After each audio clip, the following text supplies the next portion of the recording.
All praise to the Most High. This is going to be an educational lesson about Samson. So listen up. Good evening, brothers. This is Iron in the Soul, and today's topic is the practice of semen retention in the life of Samson. Samson is a story from the Bible that most people know about, even those who have not read the Bible. Samson's life can be found in the book of Judges, and I encourage you to read that story for yourself to get the full context. This video will be about 7 to 10 minutes, and the study will take you possibly a few days or maybe several hours. So I'm going to give some observations tonight that can help you on your practice of semen retention from the life of Samson. Samson is very popular across the world for his physical strength. According to the account in Judges, Samson had the ability to kill lions with his bare hands. A lion weighs about 420 pounds, is considered the king of the jungle, and is a powerful beast. And with the power of the Spirit of God in Samson, he had the ability with his hands to kill a lion. Samson also took the jawbone of a donkey, or the KJV, the jawbone of an ass, and he was able to kill 1,000 Philistines who were enemies of God. So it's clear from the Bible that Samson was given a supernatural strength and power. If you lived in today's modern world, I'm assuming that Samson would probably be a weightlifter. Someone who had a good bench press or deadlift or squats. He was a physically strong man, but I believe it was because of his connection to God. Samson also had long hair, which is a part of his Nazarite vow. And the reason that his life is so important, when we think about the practice of semen retention, is because Samson is a perfect example of how a strong man can become pitiful when he has a problem with lust. Okay? So Samson was someone who probably was not practicing semen retention. He was someone who had a struggle with lust. He was close to God. He had a supernatural ability. He had what I will call an unusual connection to the Most High God, the Lord Jesus Christ, Elohim. But even with all of that, in connection with the Most High, who is the one, Mr. J's the devil. This is the first time this dude said something like that in his mouth, so sorry about that. We all know it was the Most High, who is the one, Mr. J's the devil. Does the hijack. His desire for women overtook all of that, or it became more of an obsession to him than his walk with God. Samson had an eye for the ladies, as we all do to some degree. We all do. All regular guys are attracted to women, to some extent. So we can't condemn Samson for that, because we would be hypocrites if we did. We know how it is. I have a wife and 3 kids, so that doesn't need any explanation. You know how that goes. But the problem with that is that Samson's desire became an obsession. It became a sexual sin. And he had relations with multiple women, and of course he was releasing the seed. So he is an example of what happens when you can't control yourself in the area of sexuality. It literally ruined Samson's life. His connection again was just here, his connection to God, his vow as a Nazarite. And Delilah, the woman he was with at the time, convinced him to reveal to her where his strength came from. He was a judge for 20 years. He was ordained by God to literally destroy or to bring down the enemies of God, which were the Philistines in the Old Testament in that context. And so Delilah wanted to know Samson's strength. And so Samson, to make a long story short, and the Philistines were Nephilim giants, if we didn't know. He lied to her 2 or 3 times. He didn't tell her, he didn't reveal to her how he was able to do those great things. But eventually she continued to press him and to pressure him. And that's what a temptress will do, guys. She will pressure you. She will continue to sexually harass you. In fact, I just mentioned this in my last video. It's a real thing. Sexual harassment is not just a problem with men and women. It's a problem with women towards men as well. We normally think it's a man harassing the lady, and there's a lot of that going on. I understand that, and I'm not minimizing that, by the way. I'm not minimizing that. That's a problem too.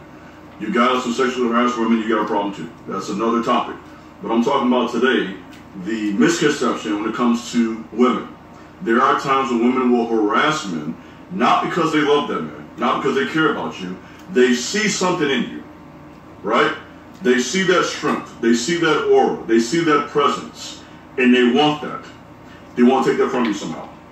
And that's what happened with Samson. He eventually confessed to Delilah where his power came from. And when he did that, she basically sent in some men to cut off Samson's hair. Once his hair was cut off, and by the way, also it's giving you a key thing I can tell you about. You're supposed to grow your hair. Men, you're not supposed to cut your hair at all. Okay? Because your hair is a strong connection to the Most High. And our ancestors knew this is why they didn't cut their hair. But now they tell you to cut your hair in that New Testament. it wasn't just his hair, it was what it symbolized. It symbolized his connection or his vow to be dedicated to God from birth. A Nazarite was someone who was dedicated to God from birth, and there were several things that Nazarites couldn't do. They couldn't cut their hair. They were not allowed to drink wine or fermented drinks. They couldn't get drunk, and they were not supposed to come near a dead body. And so Samson did a number of those things. I believe in one particular account, he was drinking at a wedding. He got drunk and started gambling, right, to be honest. Samson had a couple problems. He was a gambler, he was a womanizer. And this goes to show, guys, by the way, this goes to show that a person with problems can still be used by God. I don't want you to think you have to be this perfect man before God can use you. That's not true. That's not true. God uses imperfect people to do a perfect work for him. So if your goal is to be perfect before God can use you, then that'll never happen. If that was the requirement, I wouldn't be here on this camera today talking to you. Okay, I am not talking to you because I'm a perfect person. I am an imperfect person who God chooses to use. In that order, bottom line. But Samson had a struggle with gambling. He had a struggle with drinking from time to time, right? Samson liked a little Hennessy from time to time. Of course, they didn't have Hennessy in Bible days, but you get my point. And because of that, he had a lust for women. He had an appetite for women that became an addiction to him. And because of that, he confessed his vow to her. He confessed to her how he was made strong. She sends in some men. They cut off his hair. He finds himself waking up out of a stupor. No more physical strength. He didn't realize that God loved him. And he found himself inside a Philistine arena with his eyes taken out, his hair cut off, and he had no physical strength. And that's exactly, guys, what will happen to you in a practical sense when you're on semen retention. When you are on semen retention, and you make a decision to jump back on that PMO cycle, porn, masturbation, orgasm. By the way, if you do that, I'm not condemning you. If you do that, you know how you get back on track? You get back on track. That's simple. I get emails from time to time, I get comments, and I will do a video eventually, guys, on how to recover from a relapse. But here's the bottom line. If you relapse, what do? You get back on track. That's simple. You get back on track.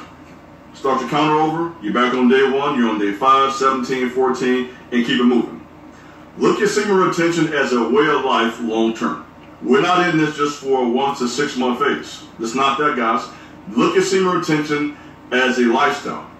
I have been practicing semen retention from the age 20 to 37 to some degree. I haven't had 17 years straight of retention. You know that. I got 3 kids.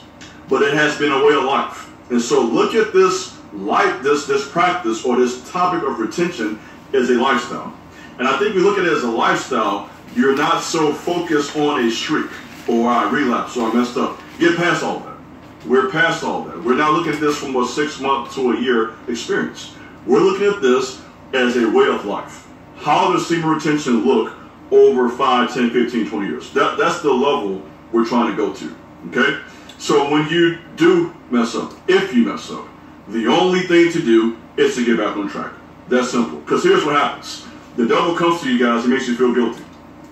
You mess up, and he tells you you'll never be able to get this right, you got a problem, you are a hypocrite, all this stuff going through your mind. And now you're going through these mind games, and now you convince yourself, I might as well just give up. I just can't do this. And that's exactly what Satan wants you to do.